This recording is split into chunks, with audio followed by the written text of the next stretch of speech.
What's going on, everyone? It's Mike, it's Millsy back again, and this is your match debrief. Liverpool 2, Everton 1.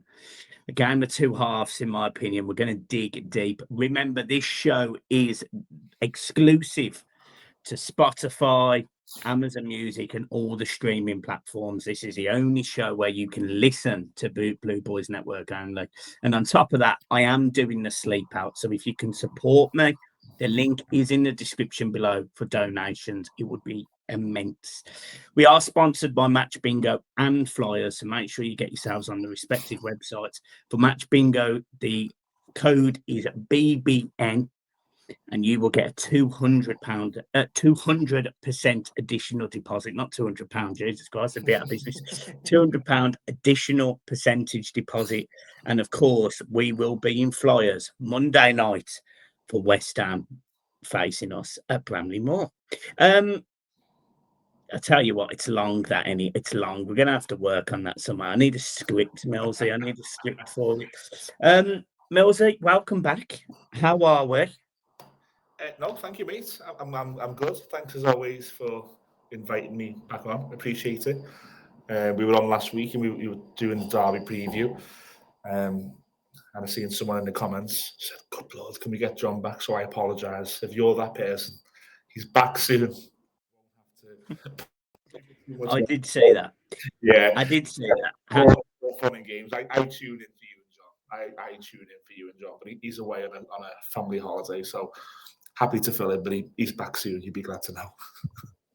Well, honestly, Millsy, I'd permanently bring you in. I'd transfer John out on loan and keep you, mate. But I'd like to think it was just derby week. It was anxiety, and everyone was a little bit frosty. But I would like to say, and I didn't get this person's name, so I've been doing a lot of housework today in my new house. I had a cheeky pint after it, something to eat, and someone came over. And he said, "Millsy, I love when you go on the Blue Boys Network, and I didn't get your name. I'm so sorry, but I did say to you, I'm actually going on there tonight." And he said, "Of course, I'm going to watch. So I'm sorry I didn't get your name, but it was nice to meet you." And he is a big Blue Boys Network supporter. Wow, thank you, guys. We really do appreciate it. And the channel is going strength to strength as always. So look, without further ado, let's get into it. Let's get into the game. Weirdly, it actually feels a little bit disappointing leaving Anfield with a defeat. I don't know how you feel about that. I was there, and it definitely felt like it was a game Everton could have got something out of. But you would have seen it, you'd have experienced it. What was your take on it, mate? Well, yeah, you went and I took my little boy to the Winslow to watch it. The Winslow are obviously for anyone who doesn't know, they're a pub in the heart of L4, right on Goodison Park, and they're trying to get things going to get the revenue back that they're missing from the home men's fixtures now. So I took my little boy Noah down there, and I had a great day. To be honest, you had the crowd who was going to the match. They were on there first, and they were all buzzing, and the Everton songs were on, and it was nice to be there. But I think what you're almost getting at, and which I would agree with, is sometimes watching the game on TV with the replays and the analysis is very different to being in there. Now, what I found is the first 30 minutes was just, I was head and hands, mate. It was almost like I've seen this story a million times. It's like my little girl makes me watch Frozen every time she's here, and it was just like watching the same movie for the 35th, 40th time. But I thought we ended the first half well, and I was sort of saying to a guy who was next to me, if we just score here, it could be so different. And I look back in hindsight, and I do think that was the difference. I think Everton would have got that goal at the end of the first half. I think that would have been so key. I know we're going to get into a bit more of the analysis and the debrief. I actually don't think the substitution made that much difference. Better for Barry. I don't think it made that much difference, but whatever was said to the collective group at halftime certainly worked, because we came out and we were much the better team in the second half, and we just give ourselves, I think, Mike, a little bit of too much of a hill to climb. Did it feel like that for you in the away end? Yeah, mate, it did, to be honest. There was a lot of people that were talking about the substitution of Barry, and yeah, I agree, Millsy. I was probably one of the few in that way end that actually said, look, to me, it didn't feel like a substitution that added much. And I sort of asked the question in one of the Facebook groups that we're part of, and I asked everyone else the question. And there is real concern over the striking options for Everton with the quality that are sitting behind it. We will go into that, but I didn't feel that Beto or Barry particularly did anything great. I thought Barry maybe stretched the game slightly more than Beto, and I think Barry's probably got a better first touch than Beto. So when he did have to link up play, he was better at it than Beto. But realistically, it's worrying in the sense of, in my opinion, this Everton team could challenge for Europe, and I know that's a bold statement, and we sort of semi wanted it to happen, at the start of the season. But I saw enough in that Everton game behind the strikers to go, that team can go to Anfield and be fairly robust at the back, play around Liverpool, and create problems. It was just the front that didn't do enough, in my opinion. And look, you are going up against Canate and Van Dijk. Okay, fair enough. They're not going to be up against those players every week. But Liverpool have had defensive frailties. They conceded 2 midweek against Atletico. They've struggled against teams like Burnley, etc. And that's not a dig at, by the way, but they had struggled. So when I was sitting there watching this game, I did feel like we were very huff and puff and blowing, and the house just wasn't coming down because there wasn't that final at the end of it. There really wasn't that final gust, and it was a bit of a killer for me. It was a bit of a killer for me because I think realistically Everton could. Yeah, I just believe they could have got something out of the game. I really do. And you analyse the game in any way, shape, or form. Liverpool were not great, and yet they're sitting top of the league with 15 points. I mean, it's mad, but Liverpool were not great, and I do feel like Everton could have been the first team to take a point or two off them this week, and we didn't. Yeah. Look, I don't particularly want to talk about them too much. Yeah. I think it's quite apparent. I think every supporter in the league is now seeing what we've seen for a number of years with them, that they somehow.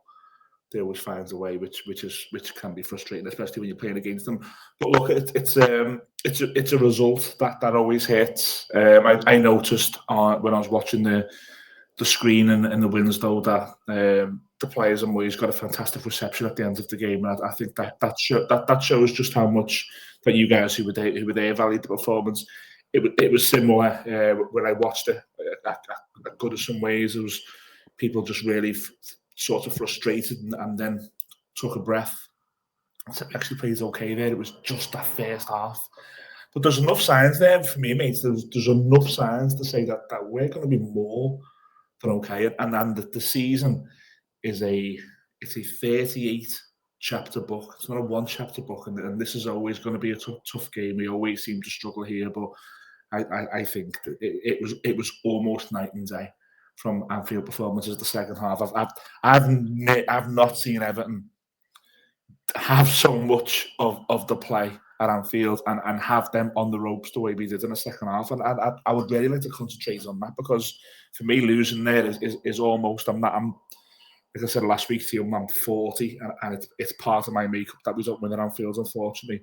But the positives are that I think the second half we just played so well, and if you just add 1 or 2 little touches to it, which I think we can do, I think the next transfer window, I think the kitty has to go on 2 full-backs and a striker. But apart from that, everything is there for a really good Everton team, I think.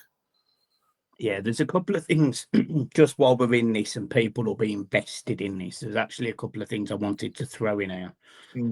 And And actually, the first one is a very somber note, and there is a reason why I've left it to this, because people will be interested. So we're 10 minutes in, and so this is really important, guys, that you don't click it off here. But following the game yesterday,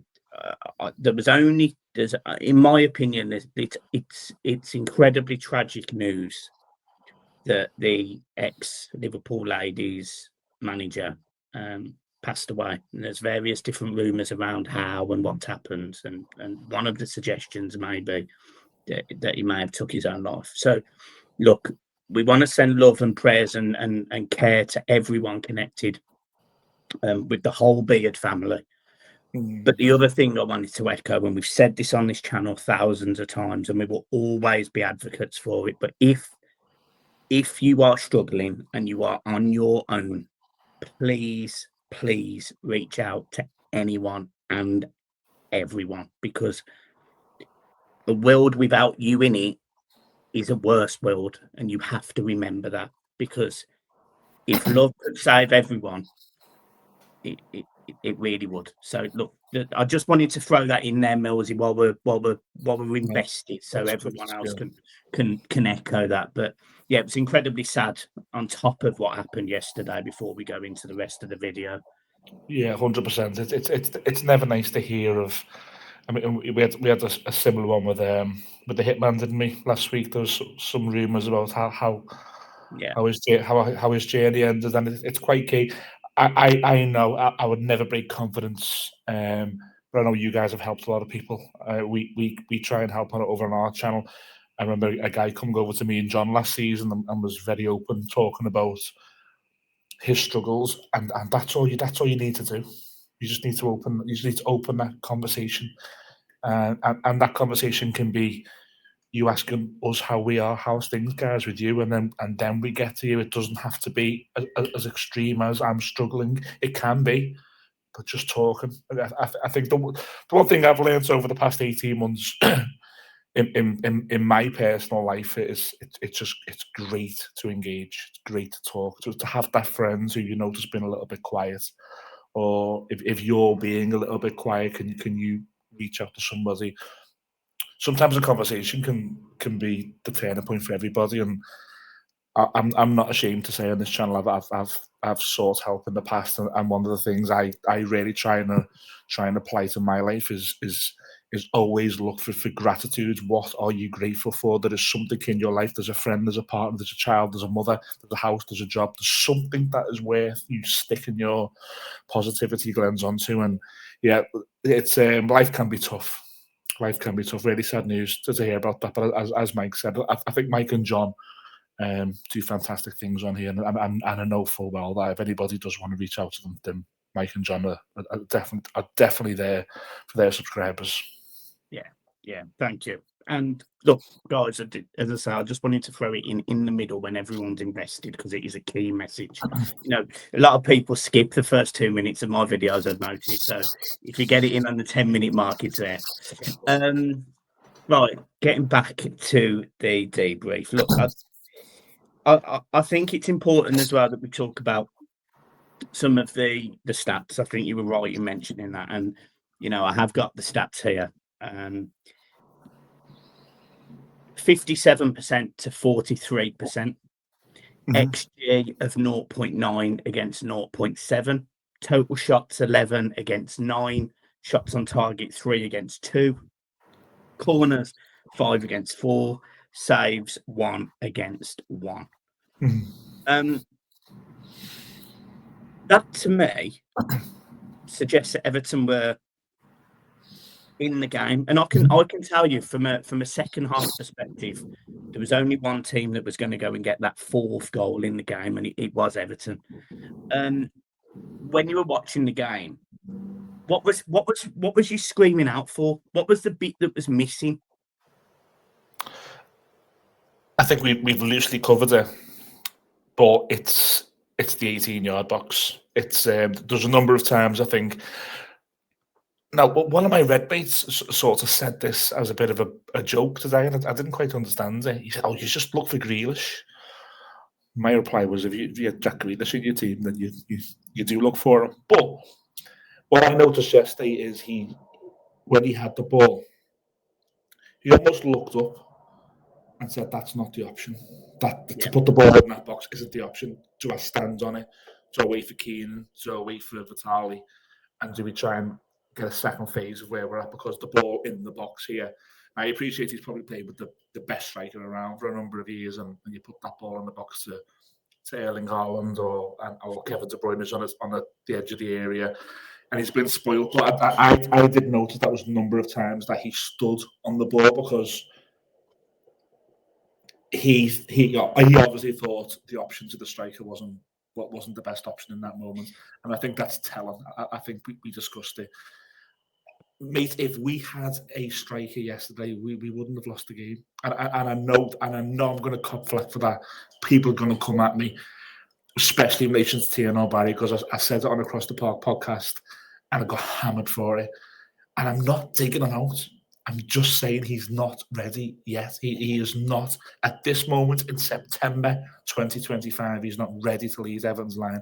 In September 2026, I really hope he is more than as much as anybody. But in this season, we've got to find different ways to score goals, because I don't think the strikers are just not the long-term solution, or certainly not this season's solution. That's the difference. I think you've just explained that really well, because the way I explained it in the car yesterday was not necessarily as nice as you just put it. But yeah, I agree. They're not the solution for different reasons. And look, you do hope that Barry comes good. He scored 11 goals in the league. He's got to have something. But I'm not seeing a player that's ready for the Premier League. And I haven't seen one be ready for the Premier League since Roma, since pre-season games. I haven't seen it. So he's not the answer this season. Yeah, I hope he comes good. I'm not going to lie to you. I am starting to get concerned that the Premier League is going to be too much for him. That's been straight. I mean, that's been hand on heart. Hope I'm wrong, but I have concerns. Yeah. Beto, for me, will score goals, but he will get the goals. He's almost your last 20 minutes striker. Yeah, that is exactly what I was going to say. He's the type of striker that you even need to be able to play the ball through to him so he can run onto it. He's not going to create anything himself. He's not necessarily going to outrun a defender. He's not necessarily going to run in front of a defender. He's not. To the way that we're playing football now, neither of them are going to work. And that is my opinion as of right now. You know, it's not like there's a creative force in front of them. It's not like you can play the ball into them. It's not really like they've got huge amounts of pace to run in behind either. So I don't get it. And you know, there was observations made yesterday around, you know, well, could you put Njai in the middle and use his pace to run with the ball and to maybe come short and carry it? The problem you have with that then is it probably defeats his best bit, which is getting him on the ball and carrying it 20, 30, 40 yards and taking the pressure off. 100%. So that concerns me as well. The thing that I found slightly frustrating yesterday was the substitutions, because it was another game where at 85 minutes we make the substitutions. Carlos Alcaraz and Tyler Diblin came onto the pitch. And I know that me and some fans that were sitting around me were screaming for Alcaraz at around 65 minutes because of his tenacity to push. Not his technical ability, not his fantastic prowess or anything like that, but just the sheer tenacity to try and win the ball and carry it forward and to be that extra player. Because you called it, just the amount of times Jack Grealish stopped just in front of Conor Bradley and just in front of whoever come over to support Conor Bradley.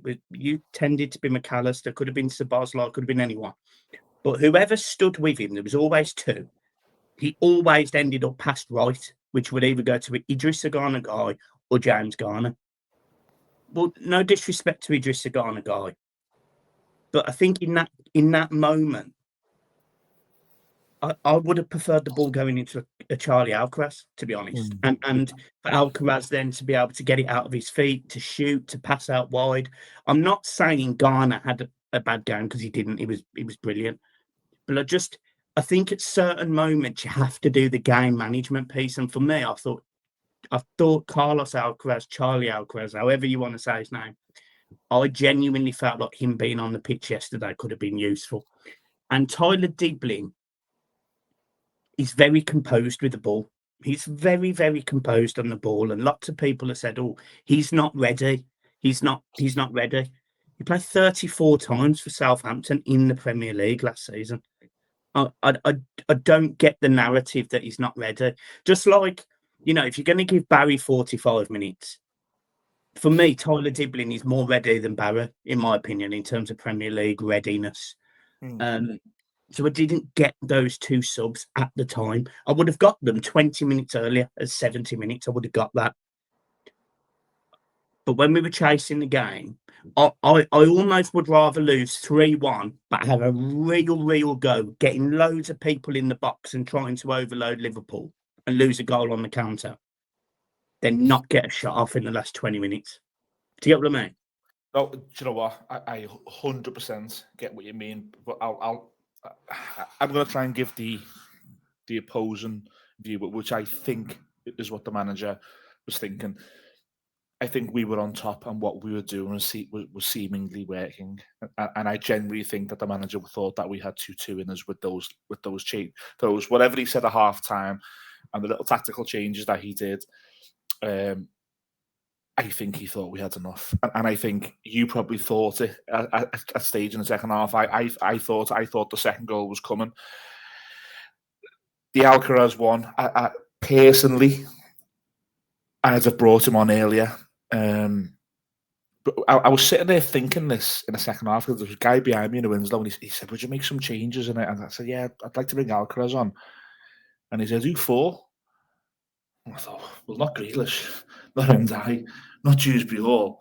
I think James Garner's growing into it. I think Idrissa Garner guy's doing well. And I, as a supporter, had that. Well, I don't really know what I would change, because what I am watching is we've just scored and we are still on top. I think it was the last throw of the dice. I think he just thought, we've got to bring fresh legs on here because they're tiring. And I just think it was a bit of a let's go for it, opposed to a tactical approach. I think it would have been more of a tactical approach at 70, at 75 maybe. I think at 85 it was a last throw of the dice. And you know what? I do sort of get it. Can I ask you a question then, based on that? Yeah. So we did exactly the same against Villa a week before. Yeah. So are you then concerned that there isn't the tactical thinking behind it, or what's Moyes' mindset? Do you get what I mean? Like, what are you taking from the fact that the same thing happened in the last two games, and both resulted in not scoring a goal with those substitute changes, if you get what I mean, or not creating much after? That there's that much of a gulf in ability and trust in his 11. In the Villa game, not that I want to put words in people's mouths, but can you imagine at 70 minutes if he'd hooked Grealish or hooked Ndiaye at 70? And there would have been the same, I think, yesterday. I think he looks, and it's almost like I'm spoiled for choice a little bit with how I fit all of these players in, because they almost have to be like for like, because yes, you could have moved Kieran Dewsbury Hall a little bit more deeper yesterday, and you could have brought Alcaraz on as the 10 or Dibbling on as the 10. But again, going back to what I just said, I thought Garner and Idrissa Garner guy were doing very, very well in the second half. So I don't think, and I think this is a credit to how well we are playing, I don't think it's obvious that you go, let's hook him. So sometimes in games you go, he's having a stinker, and you want to pull him off and you want to get someone else on. Other than the Leeds game, I can't tell you who's had stinkers for Everton this season. I include yesterday in that, and I think that's part of the thinking. When they're on the bench, he's looking, he's going, is my better option already on the pitch. Well, there was only one early substitution, which was the half-time one, which was Barry for Beto. So He's done that before, hasn't he? He's hooked Beto before. Yeah. I know my opinion on that, and I think everyone else has a similar, but not has a similar opinion to me, but knows what my opinion is. Look, the last thing I want to talk about is the referee. I'm not a huge fan of talking about refs, but I have actually done it now in the last 2 videos. He stunk, didn't he? He stunk. Some of his decisions yesterday were a disgrace, if I'm being honest. And look, there was no major malice ones. There was no red card ones. There was no penalty shouts. There was nothing like that. It was just such a poor performance from a flow of the game, from a booking players, from a letting Everton have a real go. It felt like he was deliberately there yesterday to stifle Everton. It felt awful. Look, would he have done it the other way? No. Do you know, if Everton went in 2-1 yesterday and Liverpool tried to speed the game up, but just try and take a quick free kick in an area that wasn't really dangerous and with a ball that was on the floor 5 yards. It was almost like, I think Grealish came out after the game on the media, and he said, "Well, we were 2-1, and we just wanted to continue attacking and try and score a goal. There was no malice in what we did. We tried to take a quick free kick, and do you know what wound me up? Is the free kick wasn't even like trying to lob the goalkeeper who wasn't ready. It wasn't trying to get it into their area when their defence hadn't got their line sorted. It was 5-yard pass. It wasn't killing Liverpool. It was just continuing the game. There was so many times. I don't think you would have seen this unless you've watched the game back, because it was directly on the TV. In the first half, where it must have been 35-40 minutes, and Grealish got fouled again, and the camera zooms in on him, and he said, "That's 4 times now. He said, 4 times that I've been kicked." I watched him count it. I watched him go 1, 2, 3, 4. Yeah, and it felt like every time that we'd commit into a scenario where Liverpool player would go down, they were benefiting from it. It wasn't free flowing. It almost felt like, and this is going to be sour grapes, it almost felt like it was limiting our attempts to get back into the game. And then when you have 6 substitutes and you have a goal, you have probably the VAR checking the goal, even though it was fine. You have all of that. You have the normal things, which I'm going to say are absolutely fine, which is Liverpool taking their time at 2-1. That is no problem at all. But that all adds up to a larger stoppage time than 3 minutes. And it just felt like we're not getting anything. We're not getting anything here. It feels a little bit unjust. It feels a little bit like the convenient thing here for these officials is for a nice Liverpool win, and we get out of here without an egg on our face, and that hurt us yesterday. I don't think the officials had a good game whatsoever. There's a guy I follow on X. Terry, I'll shout his at it at Finn again. I don't particularly like to speak to him very often, but I follow him. No, I'm not 100% sure if this is correct, but this is what he wrote. There's been 810 Premier League games since a ref last gave 3 minutes or less in added time at the end of a game. Yesterday, Darren England, after a second half with many stoppages, extra delays due to stopping Everton from taking quick free kicks, 12 fouls, 6 subs, a goal, he gave just 3 minutes, and he actually added the PGMOL. Well, did you see last week, Mike? Sorry to interrupt. Did you see last week that a stat went up that they hadn't had a very good time with this referee, and that got retweeted and that got shared, and you're now crept into thinking, was he sitting there on Thursday night and did he see that, or did his mate say to him, "Have you seen this?" And does that play on his mind? And then to add to that, because I completely agree with that, and then to add to that, the big annoyance for me, and on a basis on things I've seen, Leeds game, we get a penalty given against us, which still to this day I do not believe is a penalty. I think it was last season, or no, it would be the season before. We scored a goal at Spurs, which I think is an equaliser by Andre Gomez. Yeah. And he nudges the Tottenham player who goes down, and it's a free kick to Spurs, and they disallow the Everton goal. Yesterday, Njai loses the ball. He definitely gets clipped.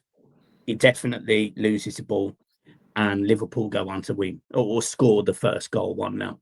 And I sat there yesterday and I thought, as soon as I saw that, I thought, we're getting nothing now. Because that for me was the key moment in the game. Who scored that first goal yesterday? We were poor. For the first half, we were shocking. Liverpool still probably would have got the first goal because they were on top, and they did. They made it 2-0, so they would have got the other one.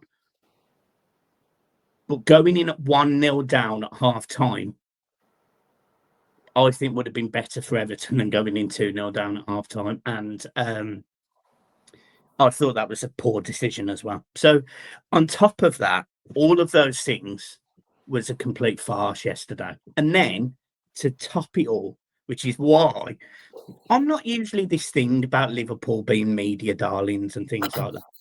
Well, I wasn't until I watched Match of the Day, because I always watch Match of the Day. And they do the analysis and they talk about the game and they do the manager press conferences, the player press conferences.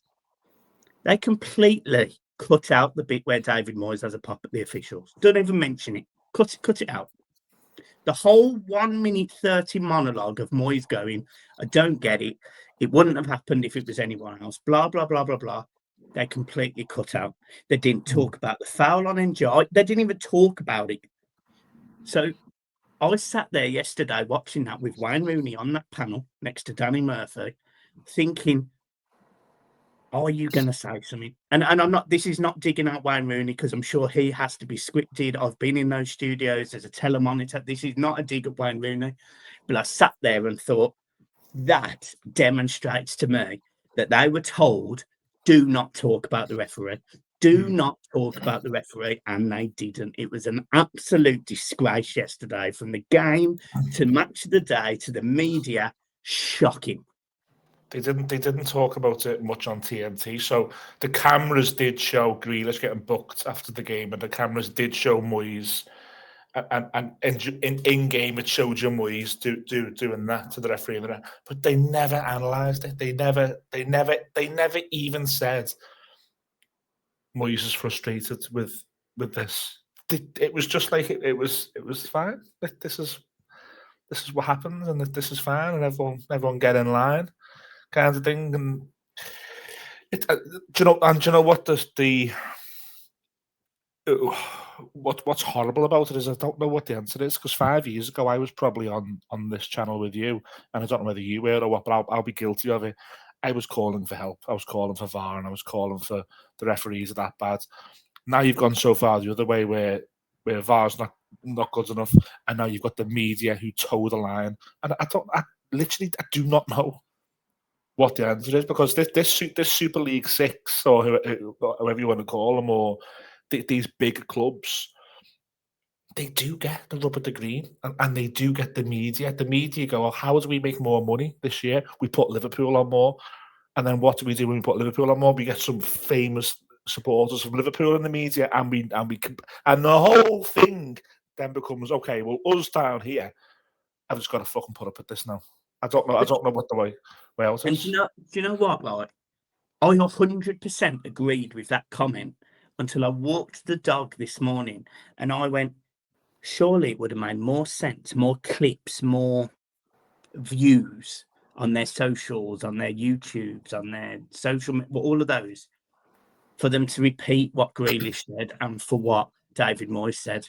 Surely more people would have gone, I wonder if Moyes is going to go mad. I wonder what Moyes said. There would have been more things for people to take away from that. And the fact that they didn't show it made me sit there and think, they've deliberately kept that quiet. 100% they've deliberately kept it quiet. And yeah, for me, Everton didn't do enough to win the game. So I'll sit there. This is not me saying Everton should have won the game. We left ourselves such a big job. You can equally say that we didn't deserve to get a draw. Fine, whatever. That's not the issue. But there is such a bigger issue in football at the minute around VAR, officiating, referees, the media, that until you fix that, the game we all grew up loving, supporting, the contact, the aggressive tackles, the flying into things, the fans getting up when they see a great tackle, and there's players winning throw-ins and all sorts of fantastic things that get everyone off their seats. It's all been destroyed into this placid, calm game where we all just say, thanks, yeah, love that. And you know, as much as we see teams, no disrespect to Liverpool here, by the way, it's not meaning as a dig to Liverpool, but there's other teams, Manchester United, Chelsea, Man City, Arsenal, maybe you can call that, Tottenham, certainly.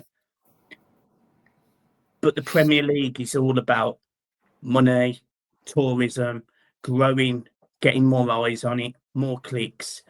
That's it. It's not about me, you, Finn, you know, the future of Everton Football Club. It's none of that is about that. It's an entertainment game. It's always been an entertainment game, but it's always 20 years ago was about the fan, the experience, the getting up for it. The game's gone. The game, as we love it, the game that we fell in love with 20, 30, 40, if you're John, 80 years ago, it's gone.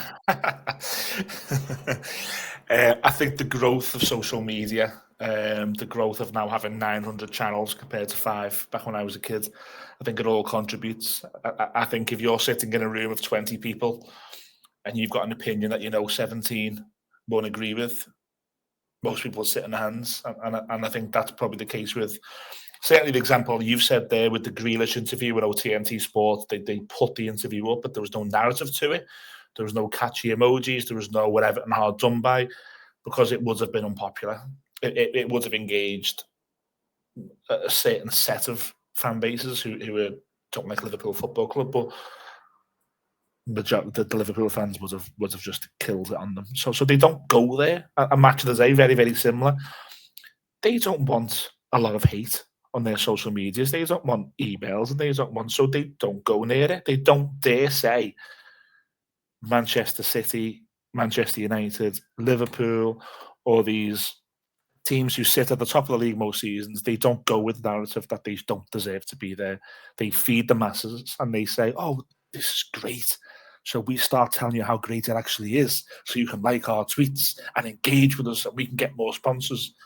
It is what it is, and that's why I think it's so important to have fan media, to have channels like what we do, other Everton channels, just to really have the proper conversations and engage. And I know people who've spoke to me and they said they only watch these. They don't watch Match of the Day. They don't watch Monday Night Football. I had a guy say to me he heard good things about the overlap, and then when he watched it, he just spoke about Liverpool for half an hour. Yeah, you're right, they do, because that's who their audience is. They will play to their audience, and I think me and you having conversations like this and having people engaging in the shows and the comments, I think that is the way now that we talk about our football club. I don't really care what Michael Owen or Danny Murphy think about Everton, to be honest. I just don't. Yeah, fair enough. Well, look, that has been the debrief. I haven't really got much else to add. So, yes, guys, look, make sure you hit the like and subscribe. As we said, this is the only show that is available on Spotify, Amazon Music, Apple Podcasts, all of that. All the socials are at the top if you look, but we are on all platforms. So hit the like and subscribe and follow. That would be really appreciative. Go to Across the Park podcast as well to support Ian Mills and the fantastic work that him, Judgy, and the rest of the team behind the scenes do over there. They do a great job. They get some great guests. So make sure you go and support them. But Melzy, anything else to finish off? No, I'd like to just say two things, Mike, if it's okay. The first being is if an Evertonian is feeling a little bit rough after a derby defeat. I think to swallow it and move on. I think this is a good moment that we're in as a whole. I think these shows do analyse the individual games, and we spoke about that. But I would like to say that I'm feeling really good about Everton at the moment. I'm feeling really, really good about my football club, and I couldn't have said that for a number of years. So I'd like to concentrate on Everton being in a good position where we're looking at future transfer windows with now how we make things even better with that amazing stadium. And the second would be that you've just mentioned there, Mike, that you're doing some shows, audio-only shows. We do that over across the Park podcast. So what I would like to say to the Blue Boys Network listeners is, if you have any non-tech friendly friends and family, the audio podcast is the place to go. You can very, very easily set these apps up where they can put them on Alexa by talking to Alexa. They can have them on the phone. You can put them in the car. You can't really watch a YouTube show. You should not be watching YouTube when you're driving, but you can certainly put the audio podcast on with your friends and family and listen to it. So if you've not gone over to the audio section because you're a big YouTube person like me and Mike, trust me, just find a way to get the audio sections in. Gym, walks, car journeys, friends and family. It's a really good way to listen to your Everton fan media. Yeah, listen to me when you're squatting with hundreds. I just done the big sell, and you've ended with you squatting. Yeah, that's it. You know it. Right, guys, hit the like and subscribe. We'll see you soon. Up the toughies. Peace.